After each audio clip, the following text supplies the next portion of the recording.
So Fantastic Four First Steps is coming out in a few months. They just dropped another trailer today. They're going to be ramping up their marketing and trying to get people excited about Marvel and Avengers Doomsday. Now, there was an article last week that was released and talked about how Fantastic Four First Steps is making political charged MCU changes to characters centered on gender politics and masculinity. Is Disney ever going to learn their lesson? It's like they continue to push the same message and expect a different result. The reason why this is important is because if this movie flops, if the fans do not like it and they reject the characters, because remember, they're rebooting Fantastic Four. Doctor Doom is the main villain for the Avengers movie next year, and the main faces will be Captain America and Fantastic Four. And if you don't like these characters, then you're not going to like Avengers Doomsday. That's why this movie has to be good. But if you continue to push these ideas where the fans do not like the woke propaganda, it is annoying, it's outdated, and it's been rejected time and time again.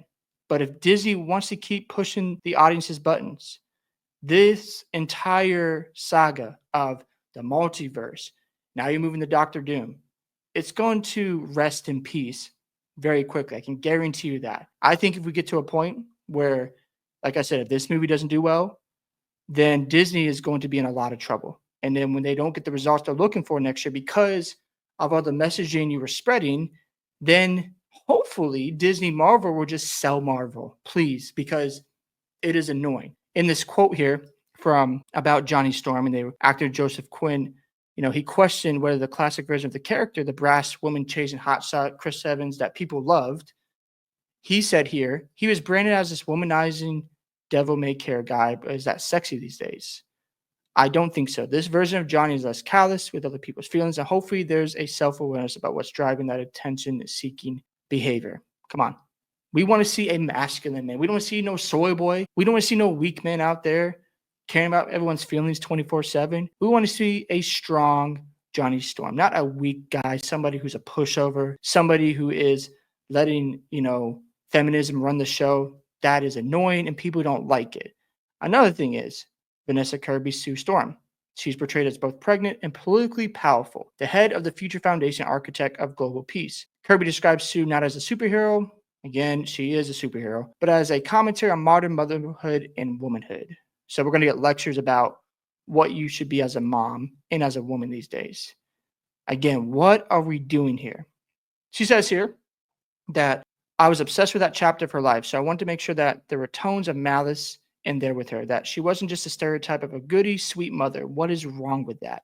I've always been really interested in the mess of femininity and how can you be both? How can you be all the things? Not just a tough, invincible, powerful woman, but also a mother who gives birth, which is itself a superhero act, which I agree with. That's very true.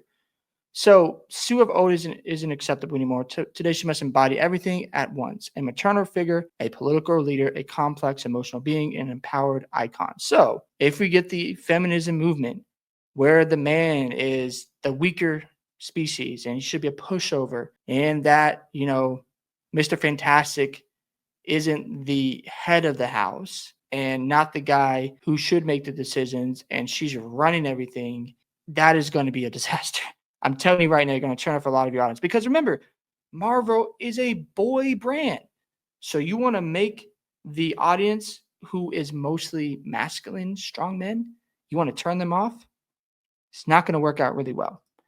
And then this is one of the clearest Fantastic Four political MCU changes define the team's new modern audience direction. Of course, Pedro Pascal, they wanted to race swap because Disney and the DEI program, they continue to use that despite there's reports about the Trump administration suing them, and they just don't want to learn their lesson. So I just don't know how this is going to go, and we'll have to wait and see how it all turns out. This is just dumb to me. If you played an exact 60s Sue today, everyone would think she was a bit of a doormat. So figuring out how to capture the essence of what she represented to each generation, where the gender politics were different, and embody that today was one of the greatest joys of this. So it looks like we're going to get a bunch of mess in this movie where we're going to get lectured, most likely, about what it means to be a woman today. And they're going to explore genders. I just don't know if this is going to play out very well. If you want to go down this road again, and continue playing politics and not telling a good story and just entertaining your fan base, go ahead and do it because it hasn't worked out too well. And I just don't understand why Disney continues to beat a dead horse. Because again, if this movie doesn't perform well in the box office, if it's not received well from your fan base, then we go into Avengers Doomsday not really caring. People might not show up. I think they will show up because, all the old characters, but it's not going to get the same emotional reaction you got from Endgame because you built stories. Not every movie was great. They weren't all perfect. But at the end of the day, you were heading towards a direction. It just feels like Marvel Studios and Disney are just rushing these projects. And we haven't seen the Avengers in what? Has it been? It's been 6 years. It'll be 7 years since the Avengers got together. So all of a sudden, we're supposed to care. Yeah, I just don't see this working out. And hopefully, I'm wrong. Hopefully, the Fantastic Four First Steps movie is really good and they're able to still make a good movie with some woke ideas. I don't know how that even works, but maybe they can pull it off. I highly doubt it. Love to hear your thoughts about these reports about Fantastic Four First Steps. Thank you guys for watching. Make sure to like and subscribe to the channel, and I'll see you in the next one.